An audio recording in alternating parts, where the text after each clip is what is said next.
Welcome to the Copper Spice YouTube channel, and thanks for joining us. In this video, our focus will be on the new char8t data type and how it relates to UTF-8 strings. char8t. We have seen a great deal of confusion in the C++ community about the new char8t data type. Between questions from developers and reading comments on Stack Overflow, there's a lot of misinformation. Our goal is to address the chaos by actually defining the confusion. Understanding the relationship between character types, Unicode, and strings will provide the foundation we need to see why char8t was added. After going over the new char data type, we will show where this one can be used.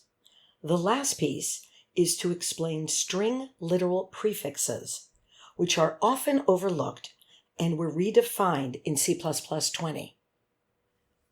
The number of misconceptions and false statements about text processing is stunning and maybe even a bit scary. This is not meant to be hurtful to anyone, but rather to point out that not everyone sees the full picture. A common mistake is believing that Unicode is something you turn on by enabling an option in the compiler. If you're using MSVC, compiling with /UTF-8 sounds like you're turning on Unicode. All it really does is tell the compiler your source code was saved as UTF-8. A closely related idea is that Unix is special and magically knows all your source code and strings are UTF-8, which is not accurate. Another area of misinformation is about the purpose of variable length strings. Some developers do not understand that a string which is encoded in UTF-8 or UTF-16 may require more bytes for some code points. The string class either needs to handle the symbols like musical notes and emoji, or the data retrieved from the string will not match what was stored.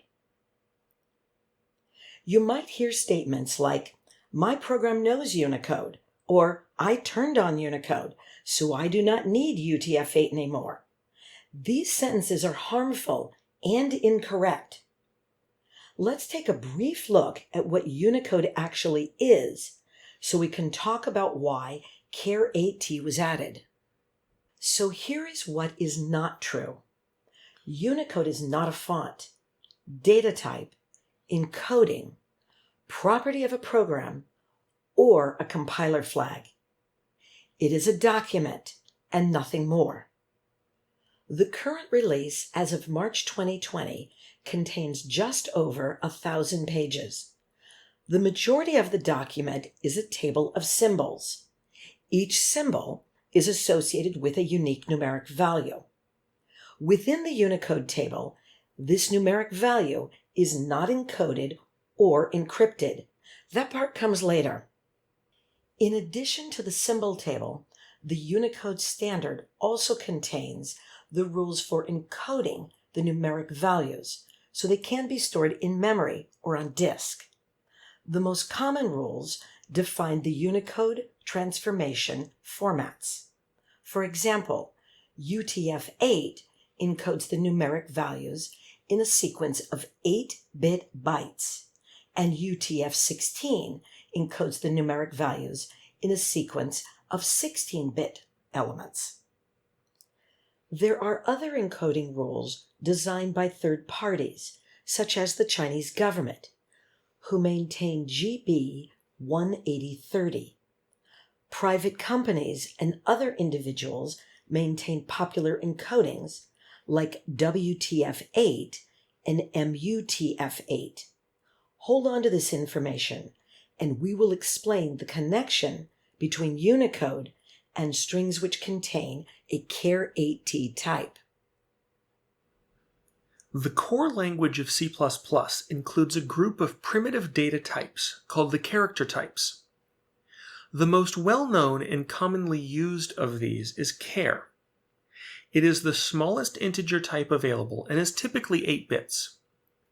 It is guaranteed to be the same as either signed char or unsigned char, depending on your compiler. Char is a unique data type, which means it is not a typedef. This is an important distinction. As an example, you can declare 3 different methods, and these overloaded methods would not conflict. One would accept a char, the second a signed char, and the third an unsigned char. As with char, the wchar-t type was present in the first C++ standard published in '98. Although it is a unique type, the definition is a bit strange. It must be the same size as some existing integer data type. The standard doesn't specify the exact size, and in fact, different compilers disagree on how large a wchar-t should be. On Windows platforms, it is typically 16 bits, and on Unix it is usually 32 bits.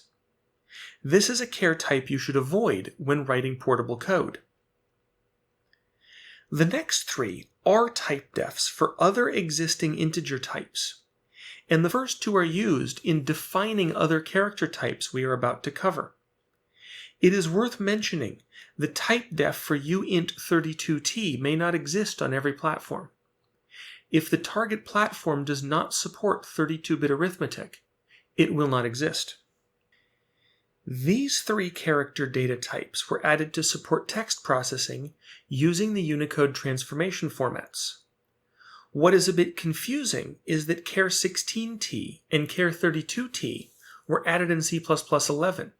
However, char8t was not added until C++20. Depending on who you talk to, it was either a glaring mistake to wait until C++20 to add char8t, or another group of developers believe it was too soon and has caused problems. We will point out a bit more about this disagreement as we continue. The char8t data type is a unique type, which is guaranteed to be the same as an unsigned char. There's nothing special here, and on most platforms it will simply be another 8-bit integer type. The char16t and char32t data types are also unique types. Each is guaranteed to be an unsigned integer of at least a certain size. Again, there's nothing unusual about these data types. They are just unsigned integers. So why do we need these new types? For each of the character data types, there is a corresponding string type. Std string is really a typedef for std basic string char, which defines std string as a container of elements with the data type of char.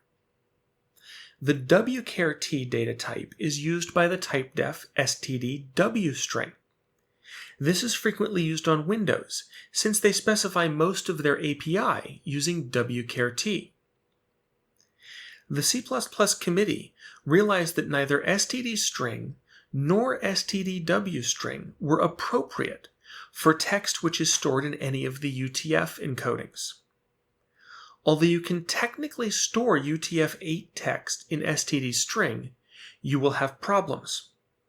There is no way to tell the difference between an std string which contains UTF-8 or Latin 1, Windows 1252, or some other encoding.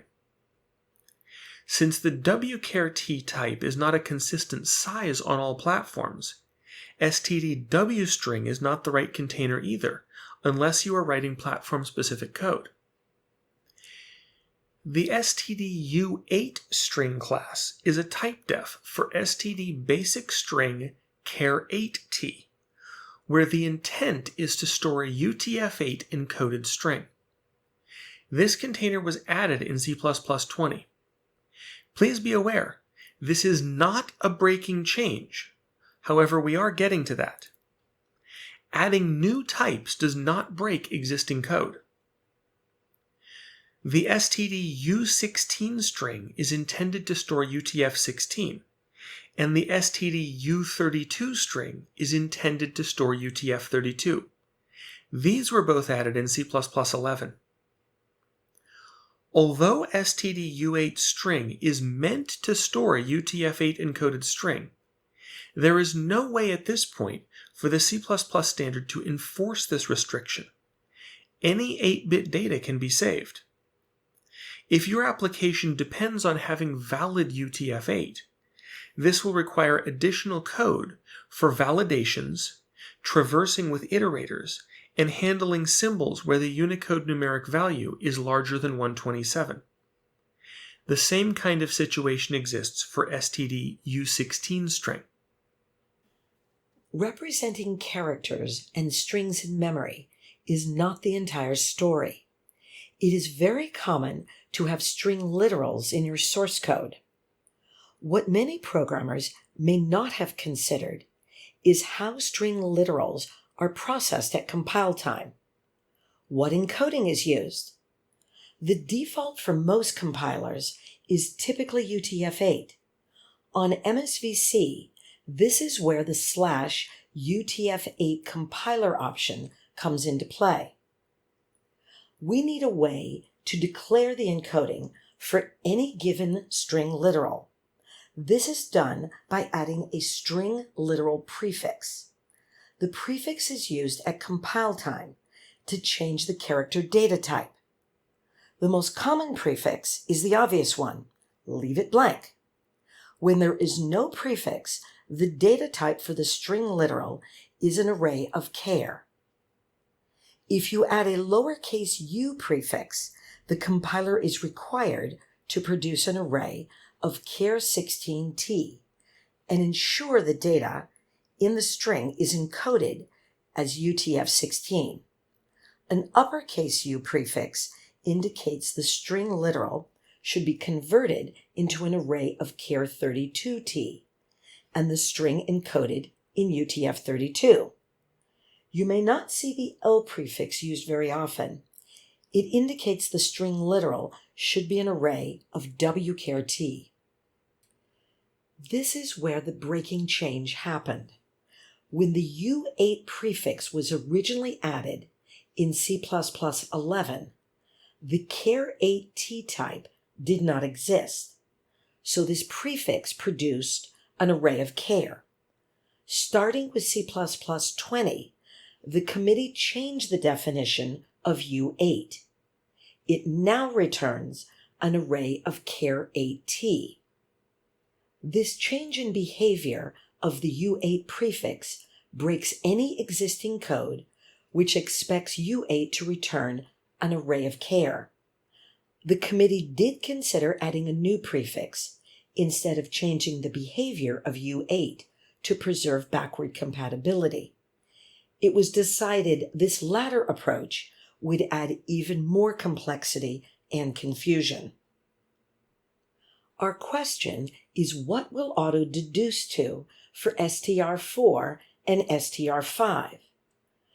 Now that depends on your compiler version and build flags. If str4 is compiled with C++ 11, 14, or 17, then it will be const char star, which is the same as auto for str3. If str5 is compiled with C++ 20, then auto will be const char 8t star, but str3 will remain const char star. For everyone who uses strings, C++ 20 added some new types, but they did make the one breaking change, which is daring and something they did not do lightly. Let's look at a use case. If the type for a string literal is char 16t or char 32t, no problem. However, if the string type is char, how did we know if the user meant pretend this is some imaginary char 8 type and assume UTF-8? With C++ 20, there is no need to guess anymore. As library designers of the CS string class, the breaking change for the U8 prefix was easy to handle and improves our codebase. Someone recently asked if stdu8 string makes our CS string library obsolete. The answer is no, because Stdu8 String is incomplete. Stdu8 String does not provide iterators for traversing a UTF-8 string by code points, or any mechanism for dealing with multi-byte characters. CS String is a standalone C++ open source library, which contains a string class supporting both UTF-8 and UTF-16 natively. The committee is aware that Stdu8 String does not provide any more functionality than STD String did. The good news is that they are working on STD Text, which is intended to provide standard library support for UTF-8. There is no official release date. However, sometime in the next few years, there will be more options for UTF string processing. For more information about the CopperSpice project, please visit our website at www.copperspice.com. Thanks for watching. We hope you found the content of value. If you have any questions or feedback, feel free to leave a comment on this video or send us email. Please make sure you subscribe to our YouTube channel and come back soon for our next video.